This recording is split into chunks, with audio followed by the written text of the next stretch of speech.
नमस्कार दोस्तों, आप सभी का मेरे चैनल में बहुत बहुत स्वागत है। प्रेमचंद की सर्वश्रेष्ठ कहानियों में से एक और सर्वश्रेष्ठ कहानी जुलूस। पूर्ण स्वराज्य का जुलूस निकल रहा था। कुछ युवक, कुछ बूढ़े, कुछ बालक झंडियां और झंडे लिए वंदे मातरम गाते हुए माल के सामने से निकले। दोनों तरफ दर्शकों की दीवार खड़ी थी, मानो उन्हें इस जत्थे से कोई सरोकार नहीं है, मानो यह कोई तमाशा है और उनका काम केवल खड़े खड़े देखना है। शंभूनाथ ने दुकान की पटरी पर खड़े होकर अपने पड़ोसी दीनदयाल से कहा, सब के सब काल के मुंह में जा रहे हैं, आगे सवारों का दल मार मार भगा देगा। दीनदयाल ने कहा, महात्मा जी भी सटिया गए हैं। जुलूस निकालने से स्वराज मिल जाता तो अब तक कब का मिल गया होता। और जुलूस में है कौन लोग? देखो, लौंडे, लफंगे, सिरफिरे, शहर का कोई बड़ा आदमी नहीं। मैकू चट्टियों और स्लीपरों की माला गर्दन में लटकाए खड़ा था। इन दोनों सेठों की बातें सुनकर हंसा। शंभू ने पूछा, क्यों हंसे मैकू? क्या रंग चोखा मालूम होता है? मैकू बोला, हंसा इस बात पर जो तुमने कहे कि कोई बड़ा आदमी जुलूस में नहीं है। बड़े आदमी क्यों जुलूस में आने लगे? उन्हें इस राज में कौन आराम नहीं है? बंगलों और महलों में रहते हैं, मोटरों पर घूमते हैं, साहबों के साथ दावतें खाते हैं, कौन तकलीफ है? मर तो हम लोग रहे हैं जिन्हें रोटियों का ठिकाना नहीं। इस बखत कोई टेनिस खेलता होगा, कोई चाय पीता होगा, कोई ग्रामोफोन लिए गाना सुनता होगा, कोई पार्क की सैर करता होगा। यहाँ आए पुलिस के कोड़े खाने के लिए? तुमने भली कही। शंभू, तुम ये बातें क्या समझोगे मैक? जिस काम में चार बड़े आदमी अगुआ होते हैं उसकी सरकार पर भी धाक बैठ जाती है। लफंगो लौंडों का गोल भला हाकिमों की निगाह में क्या जचेगा? मैकू ने ऐसी दृष्टि से देखा जो कह रही थी, इन बातों के समझने का ठीका कुछ तुम ही ने नहीं लिया है। और बोला, बड़े आदमी को तो हमो लोग बनाते बिगाड़ते हैं या कोई और। कितने ही लोग जिन्हें कोई पूछता भी ना था, हमारे ही बनाए बड़े आदमी बन गए और अब मोटरों पर निकलते हैं और हमें नीच समझते हैं। यह लोगों की तकदीर की खूबी है कि जिसकी ज़रा बढ़ती हुई और उसने हमसे आंखें फेरी। हमारा बड़ा आदमी तो वही है जो लंगोटी बांधे नंगे पांव घूमता है, जो हमारी दशा को सुधारने के लिए अपनी जान हथेली पर लिए फिरता है। और हमें किसी बड़े आदमी की परवाह नहीं। सच पूछो तो इन बड़े आदमियों ने ही हमारी मिट्टी खराब कर रखी है। इन्हें सरकार ने कोई अच्छी सी जगह दे दी, बस उसका दम भरने लगे। दीनदयाल ने कहा, नया दरोगा बड़ा जिल्लाद है। चौरस्ते पर पहुंचते ही हंटर लेकर पिल पड़ेगा, फिर देखना सब कैसे दुम दबाकर भागते हैं, मज़ा आएगा। जुलूस स्वाधीनता के नशे में चूर चौरस्ते पर पहुंचा तो देखा आगे सवारों और सिपाहियों का एक दस्ता रास्ता रोके खड़ा है। सहसा दरोगा बीरबल सिंह घोड़ा बढ़ाकर जुलूस के सामने आ गए और बोले, तुम लोगों को आगे आने का हुक्म नहीं? जुलूस के बूढ़े नेता इब्राहिम अली ने आगे बढ़कर कहा, मैं आपको इत्मीनान दिलाता हूँ, किसी किस्म का दंगा फसाद ना होगा। हम दुकानें लूटने या मोटरें तोड़ने नहीं निकले हैं, हमारा मकसद इससे कहीं ऊंचा है। बीरबल ने कहा, मुझे ये हुक्म है कि जुलूस यहाँ से आगे न जाने पाए। इब्राहिम बोला, आप अपने अफसरों से ज़रा पूछ ना लें? बीरबल ने कहा, मैं इसकी कोई ज़रूरत नहीं समझता। इब्राहिम बोले, तो हम लोग यहीं बैठते हैं, जब आप लोग चले जाएंगे तो हम निकल जाएंगे। बीरबल बोले, यहाँ खड़े होने का भी हुक्म नहीं, तुमको वापस जाना पड़ेगा। इब्राहिम ने गंभीर भाव से कहा, वापस तो हम ना जाएंगे। आपको या किसी को भी हमें रोकने का कोई हक नहीं। आप अपने सवारों, संगीनों और बंदूकों के ज़ोर से हमें रोकना चाहते हैं, रोक लीजिए, मगर आप हमें लौटा नहीं सकते। ना जाने वह दिन कब आएगा जब हम हमारे भाई बंद ऐसे हुक्मों की तामील करने से साफ इनकार कर देंगे, जिनकी मंशा महज कौम को गुलामी की जंजीरों में जकड़े रखना है। बीरबल ग्रेजुएट था, उसका बाप सुपरिटेंडेंट पुलिस था, उसकी नस नस में रौब भरा हुआ था। अफसरों की दृष्टि में उसका बड़ा सम्मान था। खासा गोरा चिट्टा, नीली आंखों और भूरे बालों वाला तेजस्वी पुरुष था। शायद जिस वक्त वह कोट पहनकर ऊपर से हैट लगा लेता होगा तो शायद वे अपने को राज्य करने वाली जाति का अंग समझने लगा था, मगर इब्राहिम के शब्द में जो तिरस्कार भरा हुआ था उसने ज़रा देर के लिए उसे लज्जित कर दिया, पर मामला नाजुक था। जुलूस को रास्ता देता है तो जवाब तलब हो जाएगा, वहीं खड़े रहने देता है तो ये सब न जाने कब तक खड़े रहें। इस संकट में पड़ा हुआ था कि उसने डीसीएसपी को घोड़े पर आते देखा। अब सोच विचार का समय न था, यही मौका था कारगुजारी दिखाने का। उसने कमर से बैटन निकाल लिया और घोड़े को एड़ लगाकर जुलूस पर चढ़ाने लगा। उसे देखते ही और सवारों ने भी घोड़ों को जुलूस पर चढ़ाना शुरू कर दिया। इब्राहिम दरोगा के घोड़े के सामने खड़ा था। उसके सिर पर एक बैटन ऐसे जोर से पड़ा कि उसकी आंखें तिलमिला गई। खड़ा न रह सका, सिर पकड़कर बैठ गया। उसी वक्त दरोगा जी के घोड़े ने दोनों पांव उठाए और जमीन पर बैठा हुआ इब्राहिम उसके टापों के नीचे आ गया। जुलूस अभी तक शांत खड़ा था। इब्राहिम को गिरते देखकर कई आदमी उसे उठाने के लिए लपके, मगर कोई आगे न बढ़ सका। उधर सवारों के डंडे बड़ी निर्दयता से पड़ रहे थे। लोग हाथों पर डंडों को रोकते थे और अविचलित रूप से खड़े थे। हिंसा के भावों में प्रवाहित न हो जाना उनके लिए प्रतिक्षण कठिन होता जाता था। जब आघात और अपमान ही सहना है तो फिर हम भी इस दीवार को पार करने की क्यों ना चेष्टा करें। लोगों को ख्याल आया, शहर के लाखों आदमियों की निगाहें हमारी तरफ लगी हुई हैं। यहाँ से ये झंडा लेकर हम लौट जाएं तो फिर किस मुंह से आज़ादी का नाम लेंगे। मगर प्राण रक्षा के लिए भागने का किसी को ध्यान भी ना आता था। यह पेट के भक्तों, किराए के टट्टुओं का दल न था। यह स्वाधीनता के सच्चे स्वयंसेवकों का, आज़ादी के दीवानों का संगठित दल था। अपनी जिम्मेदारियों को खूब समझता था। कितनों ही के सिरों से खून जारी था, कितनों ही के हाथ जख्मी हो गए थे। एक हल्ले में यह लोग सवारों की सफ़ों को चीर सकते थे, मगर पैरों में बेड़ियां पड़ी हुई थीं, सिद्धांत की, धर्म की, आदर्श की। 10-12 मिनट तक यूं ही डंडों की बौछार होती रही और लोग शांत खड़े रहे। इस मारधाड़ की खबर एक क्षण में बाजार में जा पहुंची। इब्राहिम घोड़े से कुचल गए, कई आदमी जख्मी हो गए, कई के हाथ टूट गए, मगर ना वे लोग पीछे फिरते हैं और न पुलिस उन्हें आगे जाने देती है। मैकू ने उत्तेजित होकर कहा, अब तो भाई यहाँ नहीं रहा जाता, मैं भी चलता हूँ। दीनदयाल ने कहा, हम भी चलते हैं भाई, देखी जाएगी। शंभू 1 मिनट तक मौन रहा। एकाएक उसने भी दुकान बढ़ाई और बोला, एक दिन तो मरना ही है, जो कुछ होना है हो। आखिर वे लोग सभी के लिए जान तो दे रहे हैं। देखते देखते अधिकांश दुकानें बंद हो गईं। वह लोग 10 मिनट पहले तमाशा देख रहे थे, इधर उधर से दौड़ पड़े और हजारों आदमियों का एक विराट दल घटना स्थल की ओर चला। यह उन्मत्त, हिंसा मत से भरे हुए मनुष्यों का समूह था, जिसे सिद्धांत और आदर्श की परवाह न थी, जो मरने के लिए ही नहीं, मारने के लिए भी तैयार थे। कितनों ही के हाथों में लाठियां थीं, कितनों की ही जेब में पत्थर भरे हुए थे। ना कोई किसी से कुछ बोलता था, ना पूछता था। बस सबके सब मन में एक दृढ़ संकल्प किए लपके चले आ रहे थे, मानो कोई घटा उमड़ी चली आती हो। इस दल को दूर से देखते ही सवारों में कुछ हलचल पड़ी। बीरबल सिंह के चेहरे पर हवाइयाँ उड़ने लगीं। डीएसपी ने अपनी मोटर आगे बढ़ाई। शांति और अहिंसा के व्रतधारियों पर डंडे बरसाना और बात थी, और एक उन्मत्त दल से मुकाबला करना दूसरी बात। सवार और सिपाही पीछे खिसक गए। इमाहिम की पीठ पर घोड़े ने टाप रख दी। वह अचेत जमीन पर पड़े थे। इन आदमियों का शोरगुल सुनकर आप ही आप उनकी आंखें खुल गईं। एक युवक को इशारे से बुलाकर कहा, क्यों कैलाश, क्या कुछ लोग शहर से आ रहे हैं? कैलाश ने उस बढ़ती हुई घटा की ओर देखकर कहा, जी हाँ, हजारों आदमी हैं। इब्राहिम ने कहा, तो अब खैरियत नहीं, झंडा लौटा दो, हमें फौरन लौट चलना चाहिए, नहीं तूफान मच जाएगा। हमें अपने भाइयों से लड़ाई नहीं करनी, फौरन लौट चलो। यह कहते हुए उन्होंने उठने की चेष्टा की, मगर उठ न सके। इशारे की देर थी। संगठित सेना की भांति लोग हुक्म पाते ही पीछे फिर गए। झंडियों के बांसों, साफों और रुमालों से चटपट एक स्ट्रेचर तैयार हो गया। इब्राहिम को लोगों ने उस पर लेटा दिया और पीछे फिरे। मगर क्या वह परास्त हो गए थे? अगर कुछ लोगों को उन्हें परास्त मानने में ही संतोष हो तो हो, लेकिन वास्तव में उन्होंने एक युगांतरकारी विजय प्राप्त की थी।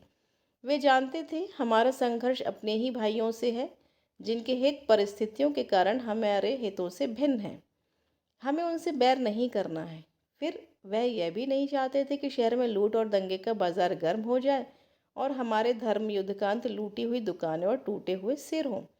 उनकी विजय का सबसे उज्जवल चिन्ह यह था कि उन्होंने जनता की सहानुभूति प्राप्त कर ली थी।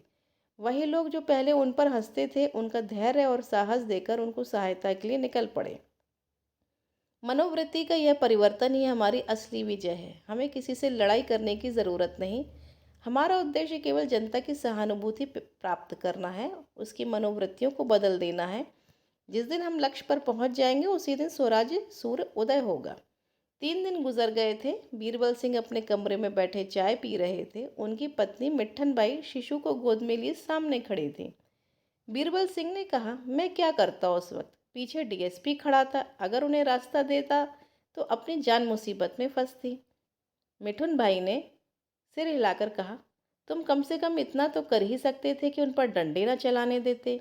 तुम्हारा काम आदमियों पर डंडे चलाना है? तुम ज़्यादा से ज़्यादा उन्हें रोक सकते थे। कल को तुम्हें अपराधियों को बेत लगाने का काम दे दिया जाए तो शायद तुम्हें बड़ा आनंद आएगा, क्यों? बीरबल सिंह ने खिसियाकर कहा, तुम तो बात नहीं समझती हो। मिठुन बाई ने कहा, मैं खूब समझती हूँ। डीएसपी पीछे खड़ा था। तुमने सोचा कोई ऐसी कारगुजारी दिखाने का अवसर शायद फिर कभी मिले या ना मिले। क्या तुम समझते हो उस दल में कोई भला आदमी ना था? उसमें कितने आदमी ऐसे थे जो तुम्हारे जैसों को नौकर रख सकते थे? विद्या में तो शायद अधिकांश तुमसे बड़े हुए होंगे, मगर तुम उन पर डंडे चला रहे थे, उन्हें घोड़ों से कुचल रहे थे। वाह हरी जवां मर्दों! बीरबल ने बेहाई की हंसी के साथ कहा, डीएसपी ने मेरा नाम नोट कर लिया है, सच। दरोगा जी ने समझा था यह सूचना देकर वह मिठुन बाई को खुश कर देंगे। सज्जनता और भलमनसी आदि ऊपर की बातें हैं, दिल से नहीं जबान से कही जाती हैं। स्वार्थ दिल की गहराइयों में बैठा होता है, वही गंभीर विचार का विषय है। मगर मिट्टन बाई के मुख पर हर्ष की कोई रेखा नजर न आई। ऊपर की बातें शायद गहराइयों तक पहुंच गई थीं। बोली, ज़रूर कर लिया होगा और शायद तुम्हें जल्द तरक्की भी मिल जाए, मगर बेगुनाहों के खून से हाथ रंगकर तरक्की पाई तो क्या पाई? यह तुम्हारी कारगुजारी का इनाम नहीं, बल्कि तुम्हारे देशद्रोह की कीमत है। तुम्हारी कारगुजारी का इनाम तो तब मिलेगा जब तुम किसी खूनी को खोज निकालोगे, किसी डूबते हुए आदमी को बचा लोगे। एकाएक एक सिपाही ने बरामदे में खड़े होकर कहा, हुजूर, ये लिफाफा लाया हूँ। बीरबल सिंह ने बाहर निकालकर लिफाफा ले लिया और भीतर की सरकारी चिट्ठी निकालकर पढ़ने लगे और पढ़कर उसे मेज पर रख दिया। मिट्ठन ने पूछा, क्या तरक्की का परवाना आ गया? बीरबल सिंह ने झेप कर कहा, तुम तो बनाती हो। आज फिर कोई जुलूस निकलने वाला है, मुझे उसके साथ रहने का हुक्म हुआ है। मिट्ठुन ने कहा, फिर तो तुम्हारी चांदी है। तैयार हो जाओ, आज फिर वैसे ही शिकार मिलेंगे। खूब बढ़कर हाथ दिखाना, डीएसपी भी ज़रूर आएंगे। अब की तो तुम इंस्पेक्टर हो जाओगे, सच। बीरबल सिंह ने माथा सिकोड़कर कहा, कभी कभी तुम बेसिर पैर की बातें करने लगती हो। मान लो मैं जाकर चुपचाप खड़ा रहूं तो क्या नतीजा होगा? मैं नालायक समझा जाऊंगा और मेरी जगह कोई दूसरा आदमी भेज दिया जाएगा। कहीं कहीं शुबह हो गया कि मुझे स्वराजवादियों से सहानुभूति है तो कहीं का ना रहूँगा। अगर बर्खास्त ना हुआ तो लेन की हाजिरी तो हो ही जाएगी। आदमी जिस दुनिया में रहता है उसी का चलन देखकर काम करता है। मैं बुद्धिमान न सही, पर इतना जानता हूँ कि ये लोग देश और जाति का उद्धार करने के लिए ही कोशिश कर रहे हैं। यह भी जानता हूँ कि सरकार इस ख्याल को कुचल डालना चाहती है। ऐसा गधा नहीं हूँ कि गुलामी की ज़िंदगी पर गर्व करूँ, लेकिन परिस्थिति से मजबूर हूँ। बाजे की आवाज़ कानों में आई। बीरबल सिंह ने बाहर जाकर पूछा, मालूम हुआ स्वराज्य वालों का जुलूस पा रहा है।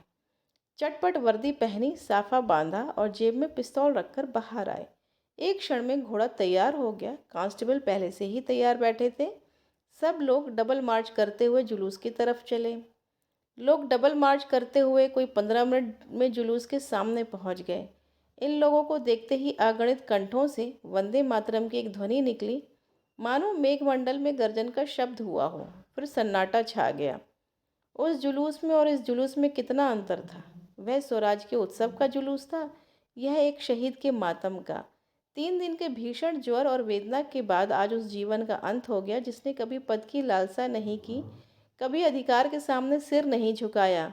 उन्होंने मरते समय वसीयत की थी कि मेरी लाश को गंगा में नहलाकर दफन किया जाए और मेरे मज़ार पर स्वराज का झंडा खड़ा किया जाए। उनके मरने का समाचार फैलते ही सारे शहर पर मातम का पर्दा सा पड़ गया। जो सुनता था एक बार इस तरह चौंक पड़ता था जैसे उसे गोली लग गई हो, और तुरंत उनके दर्शनों के लिए भागता था। सारे बाजार बंद हो गए। इक्को और तांगों का कहीं पता ना था, जैसे शहर लुट गया हो। देखते देखते सारा शहर उमड़ पड़ा। जिस वक्त जनाजा उठा, लाख सवा लाख आदमी साथ थे। कोई आंख ऐसी ना थी जो आंसुओं से लाल ना हो। बीरबल सिंह अपने कांस्टेबलों और सवारों को 5-5 गज के फासले पर जुलूस के साथ चलने का हुक्म देकर खुद पीछे चले। पिछली सफ़ों में कोई 50 गज तक महिलाएं थीं। दरोगा ने उनकी तरफ ताका। पहली ही कतार में मिट्ठन बाई नजर आई। बीरबल को विश्वास न आया। फिर ध्यान से देखा, वही थी। मिट्ठन ने उनकी तरफ एक बार देखा और आंखें फेर लीं। पर उनकी एक चितवन में कुछ ऐसा धिक्कार, कुछ ऐसी लज्जा, कुछ ऐसी व्यथा, कुछ ऐसी घृणा भरी हुई थी कि बीरबल सिंह की देह में सिर से पांव तक सनसनी सी दौड़ गई। वह अपनी दृष्टि में कभी इतने हल्के, इतने दुर्बल, इतने जलील ना हुए थे। सहसा एक युवती ने दरोगा जी की तरफ देखकर कहा, कोतवाल साहब, कहीं हम लोगों पर डंडे न चला दीजिएगा, आपको देखकर भय हो रहा है। दूसरी बोली, आप ही के कोई भाई तो थे जिन्होंने उस दिन माल के चौरस्ते पर इस वीर पुरुष पर आघात किए थे। मिट्ठुन ने कहा, आपके कोई भाई न थे, आप खुद थे। बीमियों के मुंह से ऐसी आवाज़ें निकली, अच्छा, यह वही महाशय हैं। महाशय, आपको नमस्कार है। यह आप ही की कृपा का फल है कि आज हम भी आपके डंडे के दर्शनों के लिए आ खड़ी हुई हैं। बीरबल ने मिट्ठुन बाई की ओर आंखों का भाला चलाया, पर मुंह से कुछ न बोले। एक तीसरी महिला ने कहा, हम एक जलसा करके आपको जयमाल पहनाएंगे और आपका यशोगान करेंगे। चौथी ने कहा, आप तो बिल्कुल अंग्रेज मालूम होते हैं, जब ही इतने गोरे हैं। एक बुढ़िया ने आंखें चढ़ाकर कहा, मेरी कोख में ऐसा बालक जन्मा होता तो उसकी गर्दन मरोड़ देती। एक युवती ने उसका तिरस्कार करके कहा, आप भी खूब कहती हैं माता जी, कुत्ते तक तो नमक का हक अदा करते हैं, यह तो आदमी है। बुढ़िया ने झल्लाकर कहा, पेट के गुलाम, हाय पेट, हाय पेट। इस पर कई स्त्रियों ने बुढ़िया को आड़े हाथों लिया और वह बेचारी लज्जित होकर बोली, अरे मैं कुछ कहती थोड़े ही हूँ, मगर ऐसा आदमी भी क्या जो स्वार्थ के पीछे अंधा हो जाए। बीरबल सिंह अब और ना सुन सके। घोड़ा बढ़ाकर जुलूस से कई गज पीछे चले गए। मर्द लज्जित करता है तो हमें क्रोध आता है, स्त्रियां लज्जित करती हैं तो ग्लानि उत्पन्न होती है। बीरबल सिंह की इस वक्त इतनी हिम्मत ना थी कि फिर उन महिलाओं के सामने जाते। अपने अफसरों पर क्रोध आया, मुझी को बार बार क्यों इन कामों पर तैनात किया जाता है? और लोग भी तो हैं, उन्हें क्यों नहीं लाया जाता? क्या मैं ही सबसे गया बीता हूँ? क्या मैं ही भाव शून्य हूँ? मिट्ठू, इस वक्त मुझे दिल में इतना कायर और नीच समझ रही होगी। शायद इस वक्त मुझे कोई मार डाले तो वे जबान भी न खोलेगी। शायद मन में प्रसन्न होगी कि अच्छा हुआ, अभी कोई जाकर साहब से कह दे कि बीरबल सिंह की स्त्री जुलूस में निकली थी तो कहीं का ना रहूं। मिट्ठू जानती है, समझती है, फिर भी निकल खड़ी हुई। मुझसे पूछा तक नहीं, कोई फिक्र नहीं, ना जब ही ये बातें सूझती हैं। वहाँ सभी बेफिक्र हैं, कॉलेजों और स्कूलों के लड़के, मजदूर, पेशेवर, इन्हें क्या चिंता। मरण तो हम लोगों की है जिनके बाल बच्चे और मान मर्यादा का ध्यान है। सबकी सब मेरी तरफ कैसा घूर रही थी, मानो खा जाएंगी। जुलूस शहर की मुख्य सड़कों से गुजरता हुआ चला जा रहा था। दोनों ओर छतों पर, छज्जों पर, जंगलों पर, वृक्षों पर दर्शकों की दीवारें सी खड़ी थीं। बीरबल सिंह को आज उनके चेहरे पर एक नई स्फूर्ति, एक नया उत्साह, एक नया गर्व झलकता हुआ मालूम होता था। स्फूर्ति थी वृद्धों के चेहरों पर, उत्साह युवकों के और गर्व रमणियों के। यह स्वराज के पथ पर चलने का उल्लास था। अब उनकी यात्रा का लक्ष्य अज्ञात न था, पथ भ्रष्टों की बात थी। इधर उधर भटकना न था, दलितों की भांति सिर झुकाकर रोना न था। स्वाधीनता का सुनहला शिखर सुदूर आकाश में चमक रहा था। ऐसा जान पड़ता था, लोगों के बीच नालों और जंगलों की परवाह नहीं। सब उस सुनहले लक्ष्य पर पहुंचने के लिए उत्सुक हो रहे थे। 11 बजते बजते जुलूस नदी के किनारे जा पहुंचा। जनाजा उतारा गया और लोग शव को गंगा स्नान कराने के लिए चले। उसके शीतल शांत पीले मस्तक पर लाठी की चोट साफ नजर आ रही थी। रक्त जमकर काला हो गया था। सिर के बड़े बड़े बाल खून जम जाने से किसी चित्रकार की तूलिका की भांति चिमट गए थे। कई हजार आदमी शहीद के अंतिम दर्शनों के लिए मंडल बांधकर खड़े हो गए। बीरबल सिंह पीछे घोड़े पर सवार खड़े थे। लाठी की चोट उन्हें भी नजर आई। उनकी आत्मा ने जोर से धिक्कारा। वह शव की ओर ना ताक सके, मुंह फेर लिया। जिस मनुष्य के दर्शनों के लिए, जिसके चरणों को रजमस्तक पर लगाने के लिए लाखों आदमी विकल हो रहे हैं, उसका मैंने इतना अपमान किया। उनकी आत्मा इस समय स्वीकार कर रही थी कि उस निर्दय प्रहार में कर्तव्य के भाव का लेश भी न था, केवल स्वार्थ था, कारगुजारी दिखाने की हवस और अफसरों को खुश करने की लिप्सा। हजारों आंखें क्रोध से भरी हुई उनकी ओर देख रही थीं, पर वह सामने ताकने का साहस न कर सके। एक कांस्टेबल ने आकर प्रशंसा की, हुजूर का हाथ गहरा पड़ा था, अभी तक खोपड़ी खुली हुई है, सबकी आंखें खुल गईं। बीरबल ने उपेक्षा की। मैं इसे अपनी जवामर्दी नहीं, अपना कमीनापन समझता हूँ। कांस्टेबल ने फिर खुशामद की। बड़ा सरकश आदमी था हुजूर। बीरबल ने तीव्र भाव से कहा। चुप रहो, जानते भी हो सरकश किसे कहते हैं? सरकश वे कहलाते हैं जो डाके मारते हैं, चोरी करते हैं, खून करते हैं। उन्हें सरकश नहीं कहते जो देश की भलाई के लिए अपनी जान हथेली पर लिए फिरते हों। हमारी बदनसीबी है कि जिनकी मदद करनी चाहिए उनका विरोध कर रहे हैं। ये घमंड करने और खुश होने की बात नहीं, शर्म करने और रोने की बात है। स्नान समाप्त हुआ, जुलूस यहाँ से फिर रवाना हुआ। शव को जब खाक के नीचे सुलाकर लोग लौटने लगे तो 2 बज रहे थे। मिठुन बाई स्त्रियों के साथ साथ कुछ दूर तक तो आईं, पर क्वींस पार्क में आकर ठिठक गईं। घर जाने की इच्छा न हुई। वह जीर्ण, आहत, रक्त रंजित शव मानो उनके अंतस्थल में बैठाकर उसे धिक्कार रहा था। पति से उसका मन इतना विरक्त हो गया था कि अब उसे धिक्कारने की भी इच्छा न थी। ऐसे स्वार्थी मनुष्य पर भय के सिवा और किसी चीज़ का असर हो सकता है, इसका उसे विश्वास ही न था। वह बड़ी देर तक पार्क में घास पर बैठी सोचती रही, पर अपने कर्तव्य का कुछ निश्चय न कर सकी। मैके जा सकती थी, किंतु वहाँ से महीने 2 महीने में फिर इसी घर में आना पड़ेगा। नहीं, मैं किसी की आश्रित न बनूंगी। क्या मैं अपने गुजर बसर को नहीं कमा सकती? उसने स्वयं भांति भांति की कठिनाइयों की कल्पना की, पर आज उसको आत्मा में ना जाने कहाँ से इतना बल आ गया था। इन कल्पनाओं का ध्यान में लाना ही उसे अपनी कमजोरी मालूम हुई। सहसा उसे इब्राहिम अली की वृद्धा विधवा का ख्याल आया। उसने सुना था उसके लड़के वाले नहीं हैं। बेचारी अकेली बेचारी अकेली बैठी रो रही होगी, कोई तसल्ली देने वाला भी पास ना होगा। वह उनके मकान की ओर चली। पता उसने पहले ही अपने साथ की औरतों से पूछ लिया था। वह दिल में सोचती जाती थी, मैं उनसे कैसे मिलूंगी, उनसे क्या कहूंगी, उन्हें किन शब्दों में समझाऊंगी। इन्हीं विचारों में डूबी हुई वह इब्राहिम अली के घर पर पहुंच गई। मकान एक गली में था, साफ सुथरा, लेकिन द्वार पर हसरत बरस रही थी। उसने धड़कते हुए हृदय से अंदर कदम रखा।